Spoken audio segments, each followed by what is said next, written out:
Hello guys, कैसे हैं आप सब। आई होप आप सब अच्छे होंगे और आप सबकी प्रिपरेशन भी अच्छी चल रही होगी।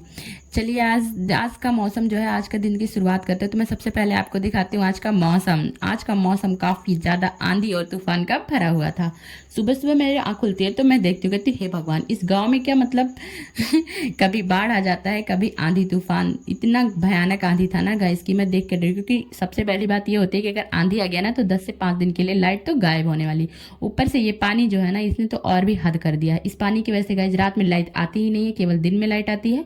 और दिन में वैसे भी उजाला होता है तो उजाले में पढ़ाई हो जाती है, जब रात में पढ़ना होता है तो लाइट गायब रहती है। उसके बाद ही मैं शुरुआत कर देती हूँ अपने दिन की। तो आज मूड सही करने के लिए मैं सबसे पहले मॉर्निंग में लेती हूँ टी, क्योंकि आज मेरा फास्ट भी है और आज पूरे दिन मुझे कुछ खाना भी नहीं है। तो सबसे पहले मैं क्या करती हूँ कि एक गर्मा गर्म चाय पीती हूँ, जिससे मेरा माइंड जो है, वो जो बुझा हुआ माइंड है, वो थोड़ा तेज हो जाए, मेरे माइंड की बत्ती जल जाए। और फिर मैं उठाती हूँ अपना ऑप्शनल सब्जेक्ट।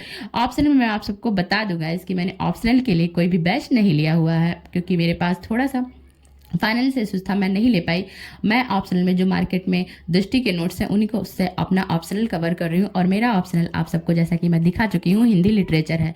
क्योंकि आप सब जानते होंगे गाइस कि ऑप्शनल का कितना ज़्यादा बड़ा रोल होता है यूपीएससी में। तो इसमें क्या होता है ना कि इस टाइम पे मैं इसकी कर रही हूँ आंसर राइटिंग, और आंसर राइटिंग सबसे ज़्यादा इंपॉर्टेंट है, वो भी प्रीलिम्स के 2 से 3 महीने से पहले। कि आप ऑप्शनल की आंसर राइटिंग की प्रैक्टिस बिल्कुल धमाकेदार करें। तो मैं आजकल आंसर राइटिंग की प्रैक्टिस करूँ। उसके बाद मैं देखती हूँ भाई साहब, ये बिल्ली दिख जाती है मुझे, बेचारी भूखी थी, यहाँ पे किसी ने दही का कटोरी रख दिया था जो ये साफ कर रही थी। और मैं जिसकी जब वीडियो बनाने लगती हूँ ना गाइस, तो मुझे ऐसा लगता है कि इसको पता चल जाता है। जैसे इसको पता चलता है कि मैं इसकी वीडियो बना रही हूँ, ये भी पोज देने लगती है और उसके बाद चली जाती है। फिर मैं आपको दिखाती हूँ मेरे इतने दिनों की मेहनत, जो मैंने रफ रफ में लिखा है उसने सारे पेन खाली कर दिया। मैंने इतना मेहनत किया कि ये सारा पेन क्या हो गया है, खाली हो, बेचारा कोने में पड़ा हुआ है। उसके बाद ही मैं बैठ जाती हूँ गाइस रिवीजन करने। और रिवीजन में क्या हुआ था कि कल मेरा नेट बिल्कुल नहीं चल रहा था, नेटवर्क बिल्कुल नहीं था, तो इसलिए मैं सर की लाइव क्लास नहीं ले पाई थी। तो मैंने रात में लिया था रिकॉर्डेड क्लास, और रात में रिकॉर्डेड क्लास लेने के बाद ही मैं सो गई थी। तो जो मैंने क्लास लिया था, जो टॉपिक था, उसी का मैं कर रही थी रिवीजन। अब अगर आप लोग ये जानना चाहेंगे कि मैंने कौन सा क्लास लिया था, तो मैंने कल ही आप सबको बताया था कि आजकल चल रही है मेरी एनवायरमेंट एंड इकोलॉजी की क्लास। तो मैंने रिकॉर्डेड लिया था गाइस प्रॉब्लम की वजह से, तो उन्हीं का मैं कर रही थी रिवीजन। क्या होता है ना कि जैसे क्लासेस के बाद से हम तुरंत रिवीजन कर लें तो सबसे ज़्यादा सही रहता है लर्न करने। उसके बाद भाई साहब मैं आप सबको दिखाती हूँ कि अगर आज आंधी तूफान वाला मौसम है तो ये फ़ैन भी बिल्कुल आंधी और तूफान की तरह चल रहा था। और ये आंधी तूफान की तरह मुझे ऐसा लग रहा है ना कि इसलिए चल रहा था क्योंकि मैंने कल इसको वीडियो में दिखा था, इसीलिए खुश हो गया है। उसके बाद ही मैं बैठ जाती हूँ अपना। मैंने हिस्ट्री का कल टेस्ट दिया था, और हिस्ट्री का टेस्ट में 100 मार्क्स का 100 क्वेश्चन का टेस्ट हुआ था गाइज। और 100 क्वेश्चन में मेरे जो क्वेश्चन थे वो काफ़ी ज़्यादा गलत हो गए थे, हालांकि उतने गलत नहीं होने थे। तो 100 में मेरे 20 क्वेश्चन गलत हो गए थे। तो मैं उन्हीं को कर रही थी, उन्हीं सारे टॉपिक्स को रिवीजन बार बार, कि क्यों ऐसा हो रहा था। गैस कभी कभी बहुत बुरा लग जाता है कि अगर आप इतने मेहनत से तैयारी कर रहे हो ना, तो फिर आपका मतलब इससे डिमोटिवेट तो बिल्कुल भी नहीं होना है, बट थोड़ा सा लगता है कहीं ना कहीं कि कहीं हमारे उसमें मेहनत में कोई कमी तो नहीं रहेगी। बट गाइज फिर मैंने सर से बात किया वहाँ पे, तो 100 में से 20 क्वेश्चन गलत थे। तो सर ने इसका कहा मतलब अच्छे से रिवीजन करिए, आप परेशान होने की कोई ज़रूरत नहीं है।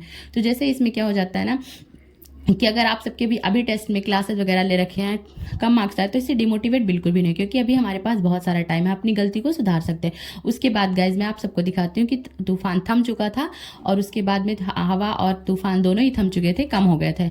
तो मतलब थोड़ा सा लगा कि शायद अब थम गया है तो शाम तक लाइट आ ही जाए, क्योंकि इस गांव में सबसे ज़्यादा प्रॉब्लम लाइट की रहती है। फिर गाइज मैं बैठ जाती हूँ स्टडी करने। अब मैं जो पढ़ रही थी वो था दृष्टि का नोट। दृष्टि के नोट में मैं पढ़ रही हूँ आर्ट एंड कल्चर, क्योंकि कुछ कुछ टॉपिक ऐसे हैं जो दृष्टि में बहुत अच्छे से दिया हुआ है गाइस। तो आर्ट एंड कल्चर मैं पढ़ रही थी दृष्टि के बुक से। और उसके बाद ही मतलब जैसे क्या होता है ना कि मैं आप सबको देख रही हूँ कि सब्जेक्ट चेंज कर देती हूँ, क्योंकि बहुत सारा ऐसे लोगों को लगता है ना कि मतलब काफ़ी ज़्यादा सब्जेक्ट लेकर साथ में चल रही हूँ। तो मैं आप सबको बता दूँ गाइस कि अगर हमें 2025 के लिए प्रिपेयर करें ना, तो हमने जैसा आपको बताया था, मैं दिन के 3 सब्जेक्ट लेके चलती हूँ, पॉलिटी, हिस्ट्री, ज्योग्राफी, और उसके बाद में क्या हो जाता है कि ऑप्शनल भी है ना, क्योंकि उसको टाइम देना पड़ता है। और एनवायरमेंट एंड इकोलॉजी का बस क्लासेस लेती हूँ, उसके बाद उसका क्या कर देती हूँ, रिवीजन करके उसको साइड में रख देती हूँ। क्योंकि मेरे पास मैं दिन रात बस यही लगी पड़ी हूँ कि मतलब छूटे ना कुछ भी।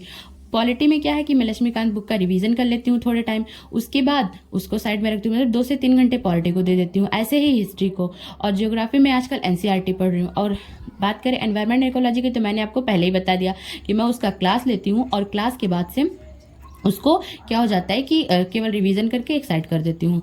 बाकी करंट का भी तो मतलब एक तरीके से आपको, ये मैं नहीं कह रही हूँ कि एक दिन में 10 सब्जेक्ट पढ़िए, आप जिस तरीके से एडजस्ट कर पाइए उस तरीके से करिए, ये मेरा अपना है। क्योंकि क्या है ना कि मुझे ऐसा लगता है कि मेरे पास टाइम बहुत कम है, तो मैं जितना टाइम जिस सब्जेक्ट को जितना ज़्यादा टाइम दे पाऊँ अभी कर लूँ, क्योंकि अभी मुझे आंसर राइटिंग भी करना रहता है। पहले रिवाइज करो फिर आंसर राइटिंग करो, तो कहीं ऐसा ना हो मेरे लिए टाइम कम पड़ जाए। उसके बाद से गाइज मैं आप सबको ये दिखा देती हूँ, ये छोटी छोटी फोल्ड यहाँ पे लगे हुए हैं, जो कि एक सब के पास पानी की वजह से देखिए बहुत सारे वैसे चीज़ें निकल आए हैं। ये बहुत खूबसूरत लग रहा था गाइज, मैंने सोचा आप सबको दिखा दें। उसके बाद में अभी आप सबको दिखाऊंगी, आप सब चौंक जाएंगे। आज आया था बंदर और ये काफ़ी डरावना था, इसलिए मैंने इसका बहुत पास से नहीं बिल्कुल दूर से ही वीडियो बनाया गाइज। बच्चे इसे देख के काफ़ी ज़्यादा शोर कर रहे थे, मुझे बहुत डर लगता है, और ये ब्लैक मुँह वाला था तो मुझे बहुत डर लगा था। उसके बाद ही गाइज मैं बैठ जाती हूँ पढ़ाई करने। अब जो मैंने उठाया है वो क्या उठाया है वो अब मैंने उठाया है, जैसे उठाया मैंने अभी आप सबसे कहा था कि मैं अब पढ़ रही हूँ इसमें से पॉलिटी, क्योंकि आप सबको मैंने पहले दिखा दिया कि ज्योग्राफी हो गया, हिस्ट्री हो गया, और अब क्या पढ़ रही थी मैं पॉलिटी। जैसे गाइस हो जाता है ना, सबको अपने अपने हिसाब से समझ में आती हैं चीज़ें। अब मैं पॉलिटी के नोट से कर रही थी रिविज़न, क्योंकि हो सकता है कल परसों में पॉलिटी का टेस्ट भी हो जाए, अभी मेंस का टेस्ट, तो इसीलिए मैं अपना पॉलिटी सब्जेक्ट तैयार करती। गाइज मैं आप सबको बता दूँ कि जितना भी सिचुएशन है मेरे साथ ना, अभी आप सबको पता नहीं है, एक दिन मैं आप सबको अपनी सारी चीज़ें बताऊँगी, लेकिन अगर जानना है ना आप सबको, तो आपको मेरे वीडियो पे बने रहना होगा। मैं हमेशा अपनी चीज़ों को क्या करती हूँ ना कि बहुत ही ज़्यादा अपने आप को मोटिवेट रखती हूँ।